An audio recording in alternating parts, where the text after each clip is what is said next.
વાત કરીએ સુરતની તો સુરતના ઓલપાડમાં અકસ્માતમાં એક વ્યક્તિનું મોત નીપજ્યું છે। તળાદ ગામ પાસે બાઇક અને મોપેડ વચ્ચે અકસ્માતની ઘટના બની હતી, જ્યાં મોપેડ ચાલકનું સારવાર દરમિયાન મોત નીપજ્યું છે। સ્ટેટ હાઈવે ક્રોસ કરી રહેલા મોપેડ ચાલકને બાઇકે ટક્કર મારી હતી।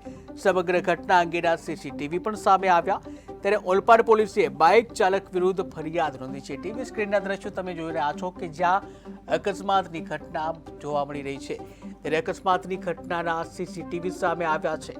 આ દ્રશ્યો તમે જોઈ રહ્યા છો કે જ્યાં કેવી રીતે એક રસ્તો ક્રોસ કરી રહેલો મોપેડ ચાલક કે જ્યાં પાછળથી આવી રહેલા બાઇકે તેને ટક્કર મારી હતી, જ્યાં અકસ્માતની ઘટના જે છે ઓલપાડના તળાદ ગામ પાસે બાઇક અને મોપેડ વચ્ચે અકસ્માત થયો હતો। ફરી એકવાર ટીવી સ્ક્રીનના દ્રશ્યો તમે જોઈ રહ્યા છો, જ્યાં મોપેડ ચાલક છે એ મોપેડ ચાલક રસ્તો ક્રોસ કરી રહ્યો। ફરી એકવાર જો ટીવી સ્ક્રીનના દ્રશ્યો, જ્યાં મોપેડ ચાલક રસ્તો ક્રોસ કરી રહ્યો છે, પાછળથી પૂરપાટ ઝડપે એક બાઇક આવી રહ્યું છે ને મોપેડ ચાલકને અડફેટે લેતા મોપેડ ચાલકનું મોત નીપજે છે। ત્યારે સ્ટેટ હાઈવે ક્રોસ કરી રહેલો મોપેડ ચાલક જેને બાઇક દ્વારા ટક્કર મારવામાં આવે છે, સમગ્ર ઘટના અંગેના સીસીટીવી સામે આવ્યા છે। ત્યારે ઓલપાડ પોલીસે બાઇક ચાલક વિરુદ્ધ ફરિયાદ નોંધી છે, આગળની કાર્યવાહી હાથ ધરી છે।